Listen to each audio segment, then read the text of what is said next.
di hari yang walaupun mendung ini kita tetap semangat untuk belajar.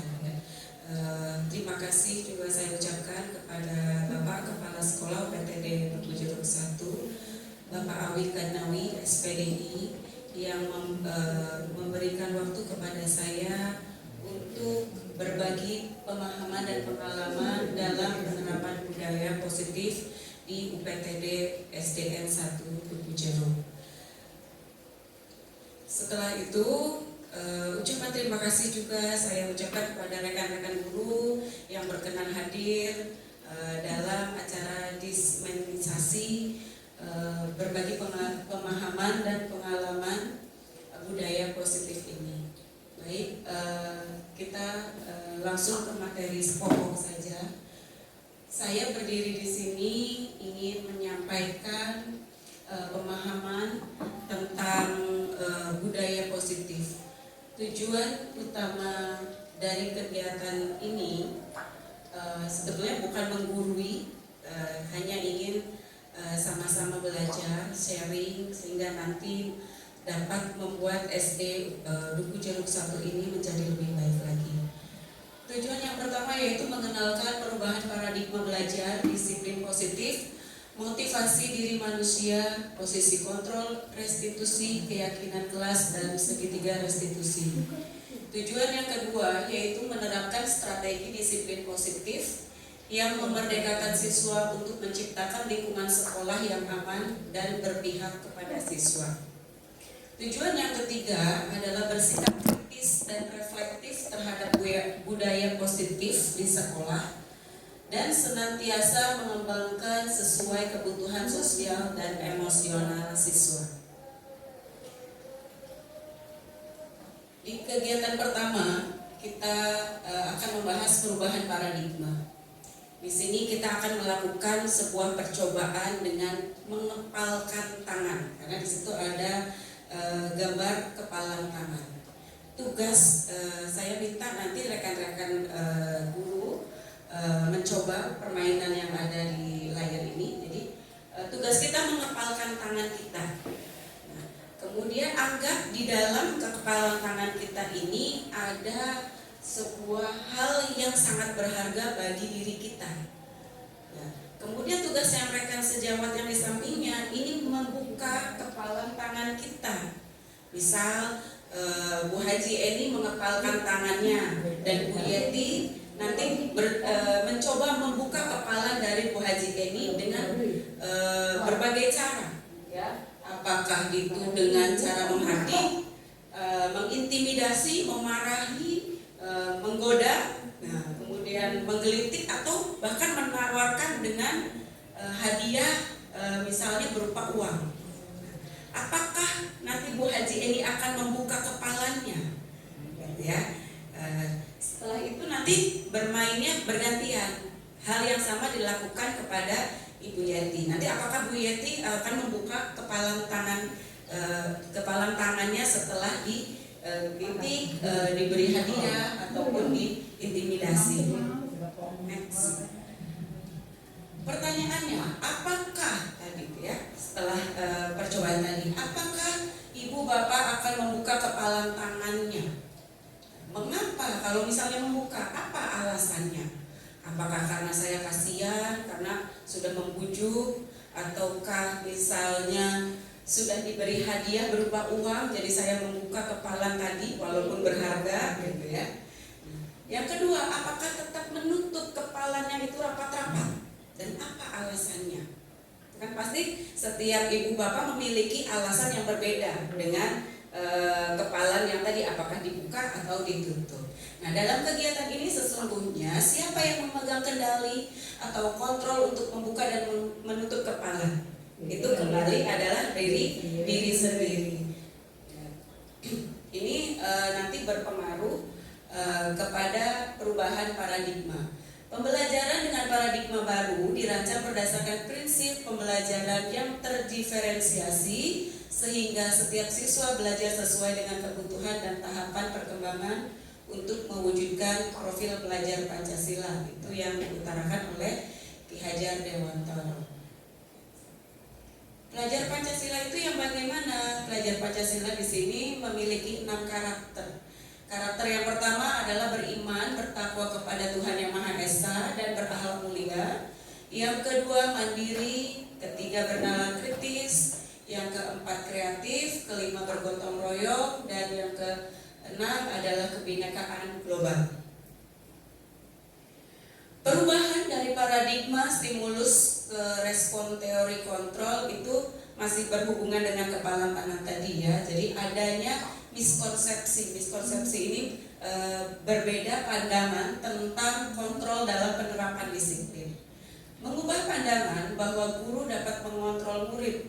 Semua penguatan positif, efektif dan bermanfaat, kritik dan membuat orang merasa bersalah, dapat menguatkan karakter serta orang dewasa memiliki hak untuk memaksa. Jadi merubah pemikiran yang awalnya belajar itu berpusatnya kepada guru.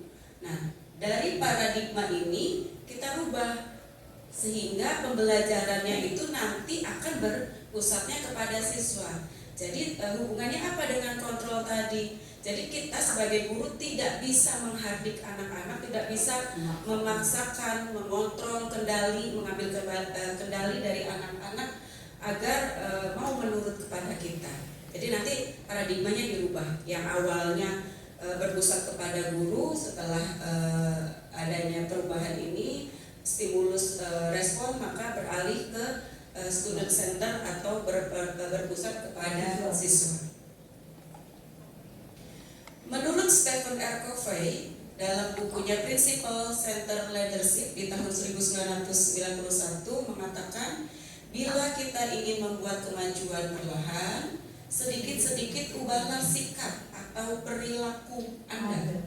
Namun bila ingin memperbaiki cara-cara utama kita, maka kita perlu mengubah kerangka acuan kita.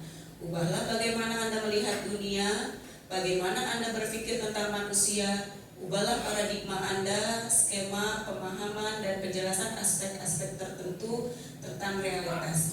Jadi ketika kita ingin berubah, maka yang dirubah adalah diri kita sendiri dulu, bukan orang lain, apalagi anak-anak gitu ya. Disiplin positif. Disiplin berasal dari bahasa Latin disciplina yang berarti belajar. Di Indonesia kata disiplin masih dikaitkan dengan hukuman atau sanksi ataupun hal yang tidak menyenangkan. Sejalan dengan pemikiran Ki Hajar Dewantoro dan Dian Gosen yang menyatakan bahwa disiplin itu bersifat self-disiplin atau diri kita sendiri yang mewajibkan melakukan disiplin. Sebagai pendidik, kita harus mengubah pandangan negatif tentang disiplin dan menghilangkan kesan hukuman dan rasa tidak nyaman dan mengubahnya dengan menciptakan siswa yang merdeka. Syarat utamanya yaitu balik lagi kepada self-disiplin sehingga mereka berperilaku sesuai dengan nilai-nilai kebajikan, rasa tanggung jawab yang disertai motivasi intrinsik dan ekstrinsik. Motivasi intrinsik di sini adalah motivasi dari dalam diri siswa sendiri. Nah, sedangkan yang ekstrinsik itu adalah motivasi dari luar, misalnya dari gurunya. Nilai kebajikan universal. Nilai kebajikan universal berarti nilai-nilai kebajikan yang disepakati bersama, lepas dari suku bangsa, agama, bahasa, ataupun latar belakangnya. Nilai-nilai kebajikan adalah sifat-sifat positif manusia yang merupakan tujuan mulia yang ingin dicapai oleh setiap individu. Menurut Dr. William Glasser pada teori kontrol tahun 1984 menyatakan bahwa perbuatan memiliki suatu tujuan. Sedangkan menurut Dian Gosen di tahun 98 mengemukakan bahwa nilai-nilai kebajikan yang diyakini seseorang, maka motivasi intrinsiknya akan terbangun sehingga menggerakkan motivasi dari dalam untuk mencapai tujuan yang mulia yang diinginkannya. Nilai kebajikan yang diharapkan dicapai oleh setiap anak adalah Profil pelajar Pancasila, contoh nilai-nilai kebajikan lainnya adalah saling menghargai, saling menghormati, dan rasa empati. Kebutuhan dasar manusia dibagi menjadi 5. Yang pertama adalah bertahan hidup, yang kedua kasih sayang dan rasa diterima, yang ketiga penguasaan, keempat kebebasan, dan yang kelima kesenangan. Menurut Dr. William Glasser, seluruh tindakan manusia itu memiliki tujuan tertentu, yaitu untuk memenuhi kebutuhan dasarnya. Jika di kebutuhan dasarnya ini terpenuhi dengan baik, maka murid itu akan tumbuh seimbang dan bahagia. Dan justru akan sebaliknya, jika kebutuhan hidupnya, kebutuhan dasarnya itu tidak terpenuhi, maka seseorang itu akan mengalami emosi yang negatif dan akan berbuat hal-hal yang bertentangan dengan nilai kebajikan. Teori motivasi, hukuman, dan penghargaan serta restitusi. Yang pertama, teori motivasi. Menurut Dian Gossen, motivasi perilaku manusia itu dibedakan menjadi 3 jenis. Yang pertama, motivasi untuk menghindari ketidaknyamanan atau hukuman. Jadi anak itu akan melakukan hal-hal gimana caranya agar tidak dapat hukuman dari gurunya.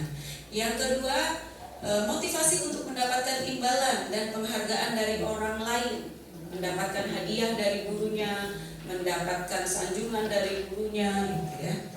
Dan yang terakhir adalah motivasi untuk menjadi orang yang mereka inginkan dan menghargai diri sendiri dengan nilai yang mereka percaya. Dan di motivasi yang terakhir ini adalah motivasi yang sangat membangun karena terciptanya nilai-nilai dari dalam diri anak-anak itu sendiri. Hukuman, konsekuensi, dan restitusi. Hukuman bisa diartikan di sini konsep disiplin dengan identitas yang gagal. Kenapa dikatakan gagal? Karena biasanya hukuman itu identik dengan hal-hal yang menyakitkan, kemudian merasa tidak nyaman, murid pun menjadi takut, terkesan memaksa, serta mengakibatkan murid itu akhirnya berbohong untuk menyembunyikan kesalahannya karena takut dihukum.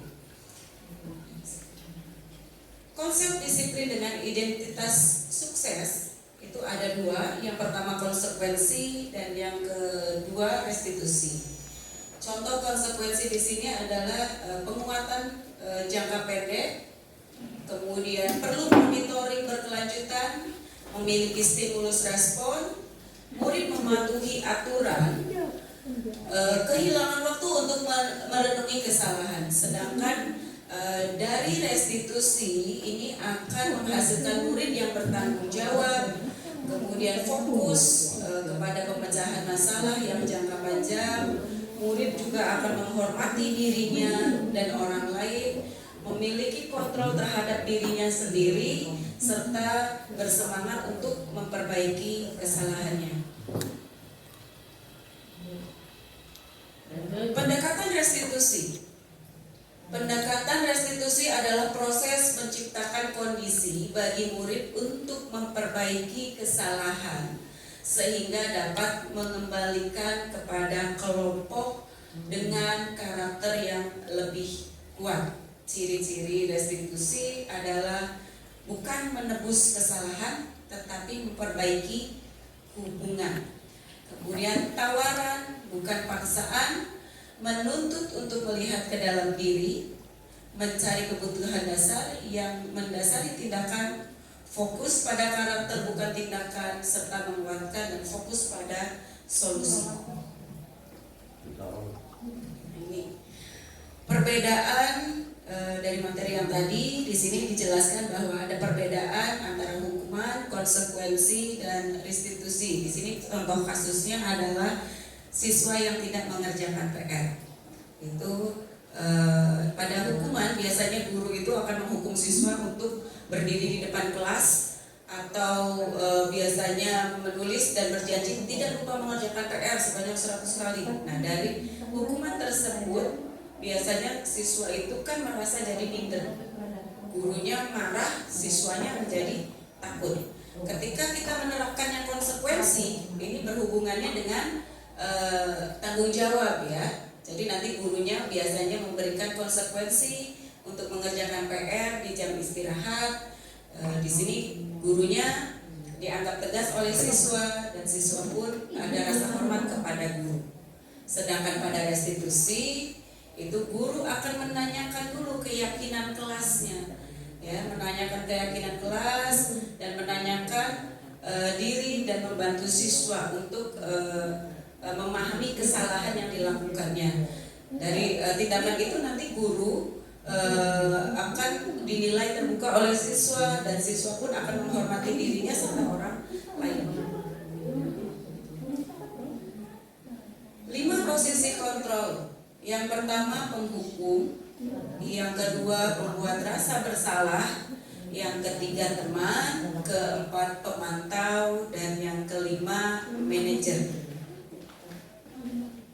Contoh penerapan 5 posisi kontrol. Di sini saya contohkan kasus siswa yang datang terlambat. Kalau gurunya sebagai posisinya adalah sebagai penghukum, biasanya kata-kata yang keluar adalah kamu terlambat saja, kamu terus-terusan terlambat, biasanya kan seperti itu. Tapi ketika gurunya ini posisi kontrolnya sebagai pembuat rasa bersalah, biasanya mengeluarkan kalimat, kamu kan sudah janji dengan ibu untuk tidak mengulangi lagi, tapi kenapa diulang? Dari kalimat itu biasanya siswa merenung, oh iya kenapa ya? Gitu. Nah, ada rasa bersalah dalam dirinya.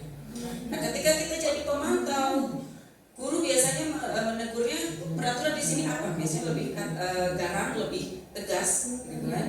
Dengan apa konsekuensi dari tindakan? Kalau teman ini biasanya lebih halus, membiarkan, ya sudah, lain kali jangan diulangi. Nah, fatalnya ketika kita memposisikan diri sebagai teman, maka kewibawaan guru di sini akan terlihat berkurang, karena siswanya akan menganggap guru ini sebagai teman, bukan orang yang dalam artian guru yang usianya lebih dewasa, gitu kan, yang setidaknya harus dihormati oleh siswa. Ada pembeda ya. Kemudian ketika menjadi manajer di sini hal yang harus dilakukan oleh guru memang harus menjadi manajer ya. Kalimatnya adalah apakah kamu mengetahui kesalahanmu? Jadi lebih santun, lebih merasa anak ini tidak terhakimi gitu ya. Kemudian setelah ditanyakan kesalahannya, ditanyakan pula bagaimana cara memperbaiki kesalahan. Itu contoh dari posisi kontrol ketika guru menerapkan sebagai manajer. Keyakinan kelas. Mengapa keyakinan kelas? Mengapa tidak aturan kelas? Mengapa kita memilih peraturan? Di sini ada pertanyaan. Mengapa kita memilih peraturan pakai helm saat mengendarai kendaraan? Biasanya kan karena ada aturan dari Polantas gitu ya. Kemudian tapi nanti setelah ada aturan, kita meyakini bahwa memakai helm itu adalah salah satu bentuk safety atau menjaga keselamatan diri. Yang kedua, mengapa kita memiliki peraturan tentang menggunakan masker dan mencuci tangan setiap saat? Pasti berpengaruhnya kepada kebersihan, menjaga kebersihan, menjaga kesehatan diri. Di sini ada beberapa kegiatan dari siswa saya untuk membuat keyakinan kelas. Ya, jadi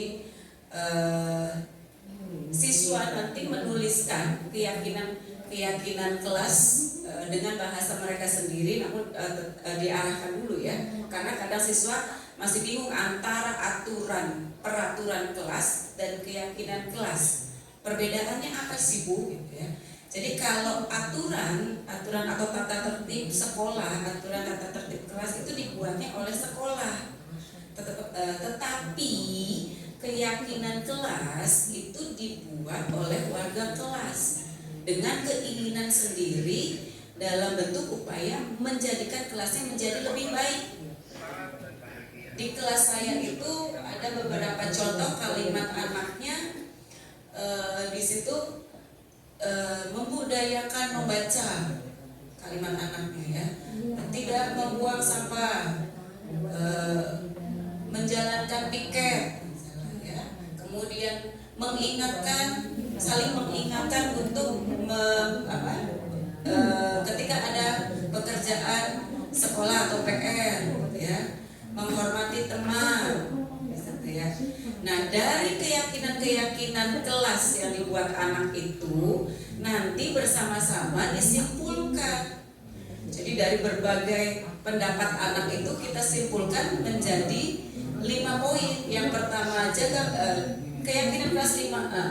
Kami, jadi ada kesepakatan antara guru dan siswa ya. Kami guru dan murid sepakat untuk menjaga kebersihan ruang kelas kita. Yang kedua, berkomitmen terhadap setiap tugas. Kemudian mari membantu kapanpun kita bisa. Semangat belajar membaca dan mari lakukan yang terbaik. Itu adalah kesimpulan dari keyakinan kelas yang dibuat oleh anak. Bentuk keyakinan kelas ini bersifatnya lebih abstrak daripada peraturan yang biasanya lebih rinci dan konkret. Contohnya tadi menurut anak-anak kan keyakinan kelasnya kan harus melaksanakan piket, kemudian tidak membuang sampah sembarangan. Nanti dijadikan satu, kata kuncinya adalah menjaga kebersihan. Jadi dari beberapa poin dijadikan satu, kira-kira nanti jadinya apa. Yang kedua, keyakinan kelas hendaknya tidak terlalu banyak sehingga mudah diingat dan dipahami oleh warga kelas. Tadi kan pemikiran siswanya banyak. Nah, itu nanti dari pemikiran siswa yang banyak itu kita kelompokkan mana yang menjaga kebersihan, mana yang tadi bersemangat belajar, mana keyakinan anak yang lebih ke bergotong royong misalnya ya. Kemudian warga kelas hendaknya berkontribusi dalam pembuatan keyakinan kelas lewat kegiatan curah pendapat. Di sini semua anak ya menuliskan, bercurah pendapat di situ adalah menuliskan keinginan anak-anak untuk menjadikan kelas menjadi lebih baik. Jadi kita di situ memberikan kesempatan anak untuk berpendapat, mengeluarkan keinginan mereka. Keyakinan kelas senantiasa dibuat dalam bentuk positif. Keyakinan kelas sesuatu yang dapat diterapkan di lingkungan sekolah dan bersedia meninjau kembali keyakinan kelas dari waktu ke waktu. Prosedur pembentukan keyakinan kelas. Yang pertama, mempersilahkan warga sekolah atau murid untuk bercurah pendapat tentang aturan yang perlu disepakati di sekolah atau kelas. Yang kedua, mencatat semua masukan baik dari murid atau warga sekolah di kertas besar agar semua anggota bisa melihat hasil curah pendapat dari rekan-rekan yang lainnya. Kemudian susunlah keyakinan kelas sebagai prosedur pembentukan keyakinan sekolah atau kelas. Ganti kalimat-kalimat negatif menjadi kalimat-kalimat yang positif. Misalnya harus piket. Nah, kata harusnya ini dirubah, jangan terkesan memaksa. Contoh misalnya jangan berlari-lari di kelas, diganti kata-katanya menjadi berjalan saja ya di kelasnya. Kemudian meninjau daftar curah pendapat, tinjau keyakinan kelas atau sekolah secara bersama-sama. Setelah keyakinan sekolah atau kelas dibuat, maka semua warga sekolah meninjau ulang dan menyetujuinya. Keyakinan sekolah atau kelas bisa diletakkan di dinding kelas di tempat yang mudah dilihat oleh semua warga kelas atau warga sekolah. Yang poin terakhir adalah segitiga restitusi. Segitiga restitusi di sini ada 3 komponen. Yang pertama adalah menstabilkan identitas. Menstabilkan identitas di sini kita semua biasanya guru akan menjelaskan kita semua akan melakukan hal yang terbaik yang bisa kita lakukan. Jadi menstabilkan dulu agar anak ini tidak merasa terpojok. Ya. Kemudian setelah menstabil, baru kita memvalidasi tindakan dari anak tersebut. Ya, semua perilaku memiliki alasan atau alasan kamu apa sehingga kamu tadi berbuat seperti itu. Ya, ditanyakan alasannya karena setiap orang melakukan sesuatu pasti memiliki alasan. Dan yang ketiga menanyakan keyakinan. Menanyakan keyakinan di sini adalah keyakinan yang sudah dibuat bersama tadi di kelas. Jadi kalau kita belum membuat keyakinan kelas, maka kita pun akan bingung nanti keyakinan kelasnya apa. Tapi kalau kita sudah buat keyakinan kelasnya, kita nanti ingatkan lagi, coba kesalahanmu yang tadi itu berhubungan dengan keyakinan kelas yang mana? Ya, yang tadi sudah dipaparkan di kelas. Ya.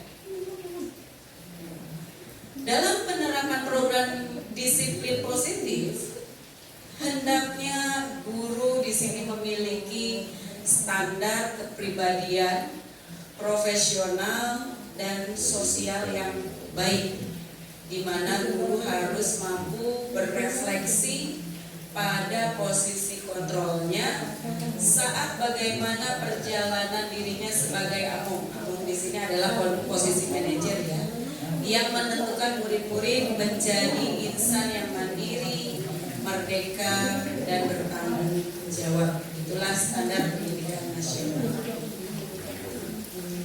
Jadi kesimpulannya dari budaya positif ini, budaya positif akan terlaksana di sekolah jika ada kolaborasi dari semua warga sekolah, entah itu guru, siswa, kepala sekolah, gitu ya, atau wali murid, komite sekolah dan yang lainnya.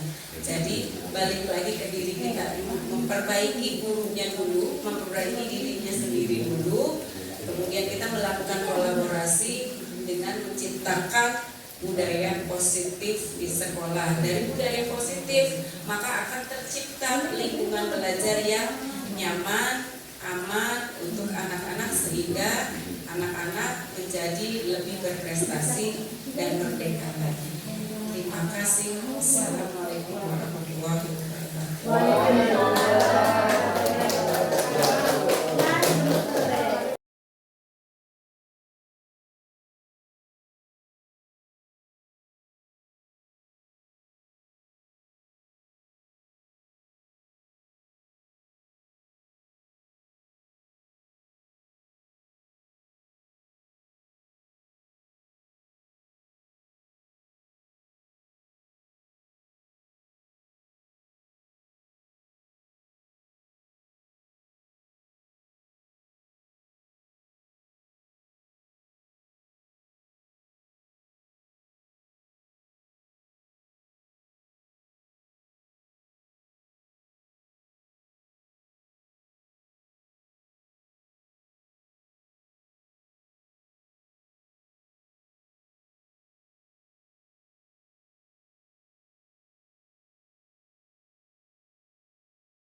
besok?